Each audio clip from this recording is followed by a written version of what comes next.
Fala sócio, beleza? Rafael Seabra aqui do Quero Ficar Rico e nesse vídeo eu vou falar sobre a nova emissão de cotas do XPLG11. Desde agora eu já quero deixar claro que eu não sou cotista desse fundo, mas tanta gente me pediu para falar sobre essa nova emissão que eu decidi fazer um estudo sobre ele, até porque os fundos que eu sou cotista eu já tenho um pouquinho mais de conhecimento, tá? Esse, como eu não era, dei uma estudada sobre ele e vou falar nesse vídeo sobre a nova emissão. Então eu queria já desde agora que você deixasse aqui nos comentários. Você é cotista do XPLG11? Sim ou não? Deixa aqui embaixo nos comentários, tá? Essa vai ser a quinta emissão de cotas do fundo. Tinha tido uma já no começo desse ano, ali por volta de maio. E nessa nova emissão ele pretende captar até 720 milhões, tá? O topo da emissão é 600 milhões, mas ele ainda tem uma margem de 20% que pode ser aumentada. Então ela pode chegar até a 720 milhões. Então é uma baita de uma emissão. Antes de falar especificamente dela, eu vou falar sobre o fundo. Seja para você que não conhece bem o fundo, você entender um pouquinho melhor, mas principalmente porque ao conhecer o fundo, você pode entender um pouco mais se vai valer a pena ou não e chegar às suas decisões e suas conclusões sobre se vale a pena ou não entrar nessa nova emissão, tá? Então o XPLG11 é o XPlog, que teve seu IPO em junho de 2018. Então, o fundo ainda recente, tem pouco mais de 2 anos e meio, tá? Precisa pelo menos mais alguns meses aí para completar os pelo menos 3 anos para dizer assim, não, em relação à histórico tá ok. Mas, enfim, já está bem encaminhado. E um outro ponto positivo dele é a sua gestão, né? Ele é gerido pela XP Asset Management, então tem um bom histórico com outros fundos também, o XPlog, mas também tem o XPML, o fundo de shopping centers, enfim, outros ativos bem geridos pela XP Asset Management. É um fundo do segmento logístico, que tem uma taxa de administração e gestão combinada de 0,95%. Ela pode ser escalada até 0,75%, tem lá explicado no relatório, na verdade no documento que explica a emissão do fundo, tá? a criação do fundo, mas enfim, não é algo que está bem claro dentro dos seus relatórios gerenciais. Então eu estou trazendo a informação que inclusive eu encontrei lá no site do Funds Explorer, de 0,95. E uma taxa de performance, essa sim, tem lá detalhada em seu relatório gerencial, de 20% sobre o que exceder IPCA mais 6%. Então, o benchmark é bem ok, porque IPCA mais 6%, se ele estiver pagando isso, está legal, então que passar, nada mais justo que ele pegue um pouquinho disso, não tem problema. Mas quando combinadas essas taxas, quando a gente compara com outros fundos de logística, esse daqui apresenta taxas um pouquinho mais altas do que a média. Tem um bom portfólio, tem bons ativos, a gente vai falar um pouquinho mais sobre ele, mas é importante deixar isso registrado também. Nada que impeça, nem que determine que ele é um fundo bom, um fundo ruim, até porque ele tem apresentado bons resultados, mas é um pouquinho acima da média. Então, com isso, ele precisa ter ativos que paguem também resultados acima da média para que ele consiga equilibrar isso. Ele tem participação em 13 condomínios logísticos espalhados pelos países, espalhados por 6 estados atualmente, tá? E tem 32 locatários que ocupam esses imóveis. Além disso, ele ainda tem 2 empreendimentos em construção. Então, esses são os ativos do XPLG11, que apresenta atualmente uma vacância de 10%. Essa, no caso, é a vacância física. Em relação à sua área bruta locável, 10% está desocupada. Parece um número alto quando a gente pensa no segmento de logística, isso não é tanto padrão na área de logística, mas a vacância financeira, ou seja, o quanto essa vacância física representa, é só de 4%. Então isso daí termina não se tornando tanto problema, até porque essa informação é do relatório gerencial de novembro, mas já foi anunciado que um dos imóveis que estavam vagos vai ser ocupado agora a partir de dezembro. Então não está considerado ainda no relatório, mas provavelmente no relatório do final de dezembro essa informação já vai aparecer e deve diminuir a vacância do fundo, tá? Então, no final das contas, a parte da vacância não é tão um problema. 10% física, 4% financeira e deve cair com esse imóvel ocupado. Então, assim, não tem muito o que se preocupar em relação à vacância também não, tá tudo tranquilo. Um outro ponto de atenção aqui que eu queria destacar é que da emissão passada, o fundo ainda está com 10% dos recursos em caixa. Tem um caixa, baseado no patrimônio do fundo, um caixa de 10%, então é um caixa relativamente alto para um fundo que tem um patrimônio bilionário, tá? É importante deixar isso claro e ele já está partindo para uma nova emissão sem ter alocado completamente. Ainda está com um bom dinheiro em caixa, então é importante que você leve isso em consideração também. E como eu sempre recomendo, se você quiser mais informações sobre o fundo especificamente, é importante que você leia os relatórios gerenciais deles, tá? Então, eu não vou me alongar muito mais sobre o fundo, vou agora falar sobre a nova emissão. Aqui você já teve um resumo sobre o que é o XP-LG11, tá? Então agora vamos falar sobre a quinta emissão do XP-LG11, que pretende arrecadar até 720 milhões, já expliquei para vocês como isso é feito. E esse fundo tem um ponto positivo e um ponto negativo em relação a essa emissão. O ponto positivo é que ele falou sobre a destinação de recursos, algo que alguns fundos não têm falado ultimamente, o que é, na minha opinião, um absurdo. Você não deixar claro que você já tem alguns ativos alvos para serem adquiridos, tá? Dizer assim, não, a gente vai pegar essa grana e vai aplicar como a gente achar melhor à medida que as oportunidades aparecerem. E nesse caso não, ele já disse, olha, a gente já tem aqui 5 ativos alvo, ele detalhou, pelo menos assim, especificou esses ativos, só compartilhando aqui com vocês. Especulativo Cajamar, especulativo Extrema, expansão Renner, o quarto é o Frações Ideais do Cislog São Paulo e o quinto, Frações Ideais do Condomínio TIM. Então esse é o ponto positivo, ele especificou, ele detalhou alguma coisa, né? Pelo menos falou alguma coisa sobre a destinação, mas não falou muito mais sobre isso. Qual vai ser a área bruta locável desses ativos, qual o cap rate esperado. Então não tem muito mais detalhes do que apenas dizer assim, olha, a gente já tem ativos em vista e os nomes desses ativos são isso.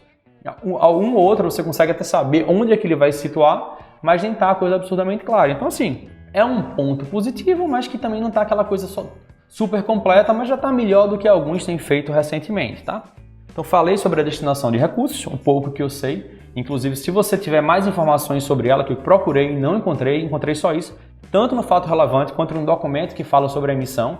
Não encontrei nada que fale mais sobre esses ativos. Se alguém souber mais, pode deixar aqui nos comentários, tá? E agora eu vou falar sobre essa nova emissão, que vai ser uma oferta restrita, tipo 476, não vai ter oferta pública, tá? O que tiver sobrado no final vai ser só para investidores profissionais, mas quem é cotista dele vai ter direito a participar da subscrição, que inclusive já está acontecendo, e a partir de agora eu vou dar mais detalhes específicos sobre a subscrição. Então, o preço de subscrição será de R$ 117,38. O fundo estava sendo vendido lá na casa de R$ 135 no final de outubro, e aí à medida que se começa a divulgar notícias sobre a emissão, ele vai caindo, veio caindo o preço, chegou ao valor de R$ 120,66 no dia 14 de dezembro, um dia depois da data base, um dia útil, no caso, depois da data base, tá? Então ele sofreu uma queda razoavelmente forte. Muitas vezes essas quedas acontecem justamente porque ele está numa emissão por um preço mais baixo. Alguns fundos se mantêm lá em cima, outros terminam caindo, e foi o caso do XP-LG11. Ele sofreu uma baita queda no preço dele, que se aproximou muito do preço de emissão, do preço de subscrição. O percentual de subscrição vai ser de 25,46%, ou seja, se você tem 100 cotas do fundo, você vai ter direito a subscrever 25 cotas. Você joga esse percentual e arredonda para baixo, tá? Então é assim que acontece. A data base foi em 8 de dezembro de 2020, então quem terminou o dia 8 com o fundo em carteira teve direito a participar dessa subscrição, que começou no dia 11 de dezembro, tá? Então esse vídeo está sendo gravado no dia 15 de dezembro, então a subscrição já está rolando. Então o período para você exercer seus direitos de subscrição começou no dia 11 e vai até o dia 23 de dezembro. Então você tem ainda alguns dias para poder subscrever, caso esteja assistindo esse vídeo, obviamente, antes do dia 23 de dezembro. A liquidação desses direitos vai ser no dia 28, ou seja, você tem esse período de 11 a 23 para dizer, corretora, eu quero exercer meus direitos de subscrição, total ou parcialmente, você escolhe lá a sua quantidade, deixe o dinheiro na conta da sua corretora e esse dinheiro vai ser retirado no dia 28 do 12. Isso significa a data da liquidação. Não é possível negociar seus direitos, você pode exercer ou simplesmente ignorá-los, aí você perde eles. Não pode vender os direitos para uma outra pessoa. E o período de sobra vai acontecer só no próximo ano, tá? Entre 5 a 8 de janeiro, em que você vai ter direito, se você subscrever, você vai ter direito a uma sobra, caso haja. O percentual de sobra só é divulgado, obviamente, após esse período de direito de subscrição. E a liquidação das sobras vai ser no dia 15 de 1 de 2021, tá? Então você tem de 5 a 8 para dizer, corretora, eu também vou querer minhas sobras na quantidade que estiver disponível lá ou parcialmente, deixe o dinheiro na conta corretora relativo a esse valor e esse dinheiro vai sair da sua conta lá no dia 15 de janeiro. Não vai ter oferta pública, como eu tinha falado, é uma oferta restrita. Se por acaso sobrar depois do período de sobras, elas podem ser oferecidas a investidores profissionais, mas enfim, é algo um pouco mais avançado, não vale a pena a gente se alongar por aqui, tá?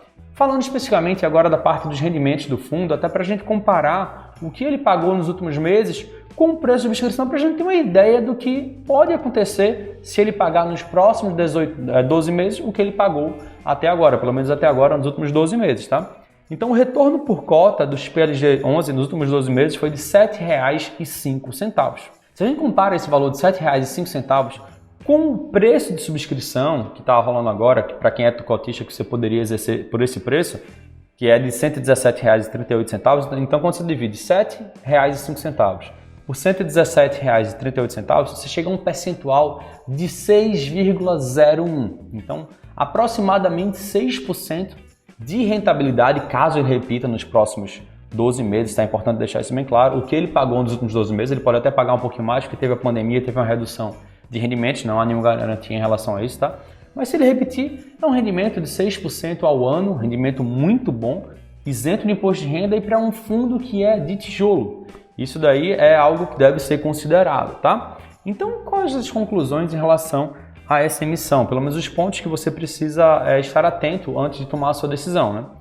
Primeiro de tudo, é um fundo que tem um portfólio, apesar de ser recente, ele já tem um portfólio bem diversificado, né? A gente viu aqui, ele tem 32 locatários espalhados pelos seus 13 condomínios que estão espalhados por 6 estados, que são espalhados por várias regiões do Brasil, tem no Sudeste, tem no Sul, tem no Nordeste. Então, assim, é um fundo que está com um portfólio bem diversificado, né? Vários imóveis, vários inquilinos, várias regiões. Isso é um ponto positivo para o fundo. Não deu muitos detalhes sobre a destinação de recursos. Já falou que tem alguns imóveis, que os imóveis já estão escolhidos, mas não falou muito sobre os imóveis. Ok, já é alguma coisa, pelo menos pelo que a gente tem visto de outras emissões. Ele também estava sendo vendido, essa nova emissão está por um preço bem abaixo do que era o valor de mercado. Terminou que com a emissão o preço caiu bastante, tá? Mas ele estava lá na casa dos R$ 135, já foi até mais que isso lá no começo do ano, e caiu para a casa dos 120. Ainda assim, esse preço da subscrição, que está 117, está abaixo do valor do mercado, mas obviamente nada garante que vai voltar para os 135 ao mesmo preço do começo do ano, que muita gente faz, Rafael, por que o preço do HGRU ainda não voltou? Porque não tem nenhuma garantia que vai voltar. Pode voltar, pode não voltar.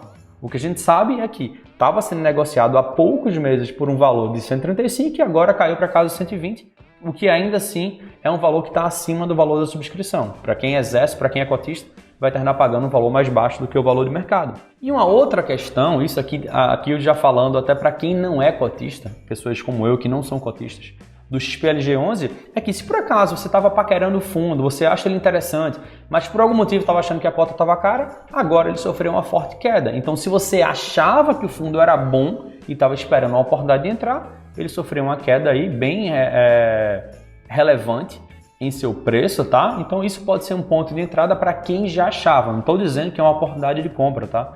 Não entendam isso de maneira alguma. Mas se você já achava o fundo interessante, mas sempre achou ele caro, agora o preço deu uma bela reduzida. Então assim, no final das contas, esse vídeo não tem nenhuma intenção de trazer qualquer recomendação de investimento, de você subscrever, de você não subscrever, de você vender ou mesmo de você manter suas cotas. Eu apenas trouxe informações que estão lá no fato relevante dessa nova emissão, assim como informações que estão lá nos relatórios gerenciados do fundo. Para quê? Para que com essas informações e, obviamente, juntando com seus estudos, você possa tomar uma decisão melhor. Agora você está muito mais embasado para tomar uma decisão melhor, seja por subscrever ou não subscrever, seja por adquirir cotas do fundo, por ser cotista desse fundo, ou quem sabe até por algum motivo, se você tiver decidido vender também. Mas o que eu recomendo para você é que você leia os relatórios gerenciais mais recentes do fundo, caso você queira se informar sobre ele. E se você já é cotista, leia todos os meses, é uma leitura muito rápida, nem que você leia só o cabeçalho, aquela primeira página, você lê em 5 minutos e você resolve o seu problema em relação àquele fundo. Você sabe o que está acontecendo no fundo especificamente. Então, e se você quiser saber mais detalhes sobre a emissão, eu recomendo que você leia o fato relevante sobre a emissão. Todas as informações estão lá na página oficial do fundo. Só você procurar no Google XPLG11 espaço RI, que é relação com investidores. Faz essa busca, provavelmente vai ser o primeiro resultado que vai aparecer para você. Vai ser lá o site do fundo para que você possa saber muito mais sobre ele, tá? E aqui eu quero deixar uma pergunta final para você responder também aqui nos comentários. Você vai exercer os seus direitos de subscrição? Se tiver sobra, também vai exercer seus direitos de sobra? E por que você vai fazer isso, tá? Deixa aqui nos comentários, eu quero muito saber. Um fundo interessante, não conhecia ele mais a fundo, um perdão do trocadilho. Estudei um pouquinho mais, agora estou sabendo um pouquinho mais. Entrou inclusive aqui no meu radar, quem sabe em breve eu não posso me tornar cotista dele, seja agora, seja num período mais lá da frente. Estou muito bem posicionado na minha carteira com galpões logísticos, mas sempre que aparecem boas oportunidades e bons ativos, é sempre bom a gente dar aquela estudada, tá? E antes de terminar, eu queria até deixar uma dica para você. Se você quiser saber muito mais sobre fundos imobiliários, eu tenho um mini curso 100% gratuito sobre fundos imobiliários e eu vou deixar, tá aparecendo aqui abaixo para você, sociedademilionaria.com/minicurso FIS. Esse link também tá na descrição do vídeo e no primeiro comentário. Dito isso, esse vídeo foi por aqui e a gente se vê no próximo vídeo.